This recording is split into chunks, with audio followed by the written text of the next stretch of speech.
Welcome to Stone Cold Stros. I'm Brandon Strange with Josh Jordan today. Bonus episode, so no CP, just Josh, you, and me. Follow Josh at JoshJordan975 and read his work all week on sportsmap.com. And if you're watching us on YouTube, do us a favor and hit like on the video. It's good mojo for the 2024 Astros.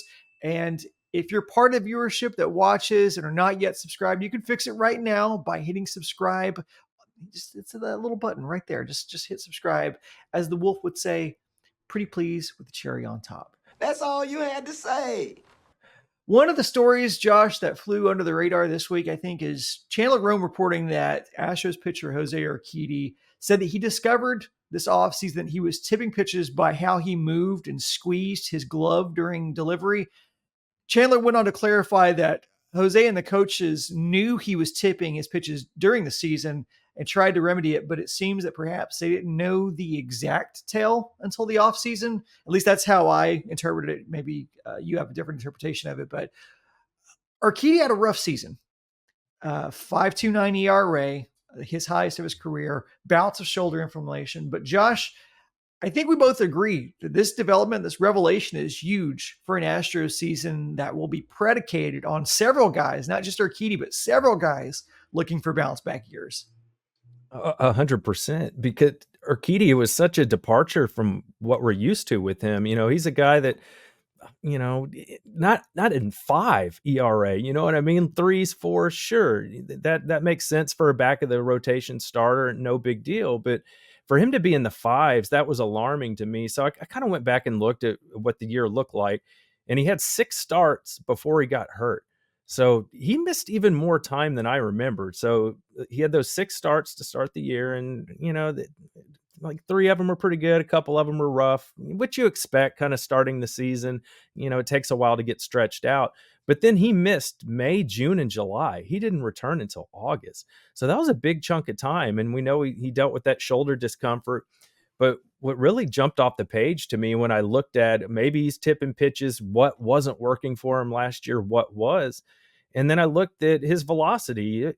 Velocity on the fastball was about the same as the season before. So I don't think that's really it. And then I looked at the spin rate. It was actually just a hair a little better last year than the year before. So I think there might be something to it if he was tipping his pitches that the guys were on the fastball and they were able to lay off the other stuff. The other thing that hurt him a lot was his walks, man. His walks jumped way up to 3.6 per 9 innings. That's 2 more per 9 innings that he had in 2021, just a couple seasons ago. So Urquidy's usually pretty accurate. So for him to jump up to rounding up to almost 4 walks per 9 innings for him, that was a huge part. And that's what made his whip spike to a drastic measure. It was 1.143 for his career, including last year. And just last year alone, his whip was 1.4. So that also tells me that maybe he wasn't so sure that he could throw his fastball over the plate without it getting smashed around the yard. So he was nipping at corners a little bit more, which led to him walking more people. And the other thing was his strikeouts. He had about 1 less strikeout per 9 innings last year as well. So, you know, when I put all these things together, and I have some other numbers we'll get back to, but, you know, as I discuss these, you're starting to see like maybe guys were on the fastball. They were able to lay off the breaking stuff, the changeup. And maybe he was being a little too touchy, a little too sensitive with hitting corners and not getting the ball over the plate, which led to more walks. And then we know what happens then. You get those walks and then you give up a big base hit and then your ERA is over 5. And that's not his MO. He is a guy who attacks the strike zone. He's notorious for it. He's daring you to hit his stuff, and he's usually pretty good at being able to play those outside corners. And just a year before in 22, he had that run of double-digit quality starts. So, and not to mention that he's a guy that in moments has really stepped up in the postseason. Last year, no different. Like he had that game against the Twins, 5 2/3 innings pitched, 3 hits, 2 earned runs, and a walk, 6 strikeouts. I believe 5 of those were consecutive strikeouts. So this is a guy who, even with a tough season that he had last year, seemed to be able to in the postseason step up when they needed him. So he's going to be a critical step, especially with so many question marks around some of the other guys. Yeah, it's such a drastic change because, I talked about his ERA being in the threes and fours for the most part. That's actually not true. I'm looking at it right now. He'd never had an ERA in the fours until last year. He was in the fives. So it was all in the high threes, so from a fifth starter, that's a good ERA. So that just tells you something was really different last year. And when we know about the injury, but to me, I'm going back to the fastball. I have a couple more stats here. The slugging jumped way up on his fastball last season. And I looked at his other pitches. The fastball is the one that really caught my attention. The slugging on his fastball in 2022 was 482. Last season, 632. I mean, guys are hitting 630, slugging 632 off your fastball. You're going to be in some serious trouble there. And then his put away percentage on his fastball, it was only 8.3% last season. When you look back at 2022, it was 15%. So I just think maybe guys knew what was coming, like they're talking about. And typically, when you are getting pitches tipped, you're going to lay off the breaking stuff because, if it's low, let it go. It's going to probably be in the dirt. You can kind of just settle, look for that fastball. And, he's a guy that throws 93 miles an hour, not super hard. That was his average. But, I mean, Verlander only averaged 94 on his fastball last year. So it's not like his velocity is so much worse than one of the best fastball pitchers in baseball. So I think there's something to it, which makes me very encouraged. In his spring training outing, he looked really good the other day. So I think if they can get Urquidy back to being himself, just an ERA in the high threes, even low fours, you can deal with that. So now I'm very optimistic he can have a bounce back year.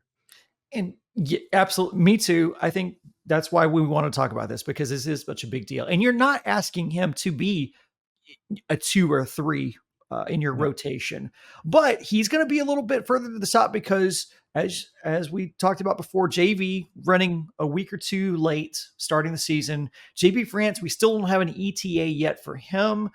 Luis Garcia and Lance McCullers way down the road. Hopefully we'll see them this season. They are going to need, they being the Astros, are going to need not only Jose Urquidy to step up, they need Hunter Brown, but that still leaves a 5th spot open. They play a ton of games out of the gate. They will likely need to get into a 6-man rotation sooner than later, even if JV is good to come back and jump in that 5th spot in that first week. So right now, all our eyes are on some of these other pitchers that are out there, like a Brandon Bielak, like a Ronel Blanco, maybe even a Spencer Arrigate. How do you think they're going to handle the rotation getting into the season before JV and JP are both back? I think they're going to rely on guys that we're very familiar with. I think it's going to be Ronel Blanco. Dana Brown talked about it on the broadcast the other day that he's stretched out to add depth to the starting rotation. So he'll be a guy. And it's hard to remember this stuff, but if we went back to June of last year, he made 5 starts in the month of June for the Astros, Blanco did. So, and he got into at least the 5th or 6th inning in all those starts. So I think he'll be a guy. And then, of course, Brandon Bielak, we've seen him quite a bit. And we know how he gets slapped around, but overall, he keeps you in the ball game. I thought he did a good job of doing that last year. So I think these will be a couple of the guys they lean on. And that's fine. It's early in the year. Hitters typically take a while to get going. So I think these guys can get it done. And hopefully JV only maybe misses a start or two. And hopefully France is back soon. But they have some guys that are ready to handle this. Yeah, to your point, we talked about this on the podcast last season. Bielak was kind of a revelation when you needed him last year. His ERA was under 4. He was a 3.83 through 15 games played. And look, he was only 5-6. Win-loss doesn't really matter for pitchers necessarily. His whip 1.53. That's not necessarily where you want to see it. Like you said, there was some hard contact made, but the defense stepped up behind him. And again, he kept it under 4. And that's really what you want as a guy who's a marginal starter on your rotation, a guy who's going to come in and be your 6th man in that rotation, where you're just trying to eat innings. And for him, if he can come back in, and he was 3.65 in 22, 3.83 and 23. So if you can be in that area with him, if he can keep his ERA under 4, that's going to be huge for the Astros. They just need something. Again, there's Ronel Blanco, who could be a possibility as well. And perhaps maybe you just mix in both of those guys just as you need depth, as you need innings to be eaten, and hopefully they can bridge it until they can get JP France back, and hopefully he can return to form of what we saw from him last season. Hopefully we see Luis Garcia sooner than later, towards the middle of the season. And hey, we might even see a Lance McCullers. So that would be huge for the Astros. That's going to be it for our bonus episode of Stone Cold Stros. And so make sure you're joining us on Monday. Charlie Polillo will be back. We appreciate your time as always. Thanks for watching. Go Stros!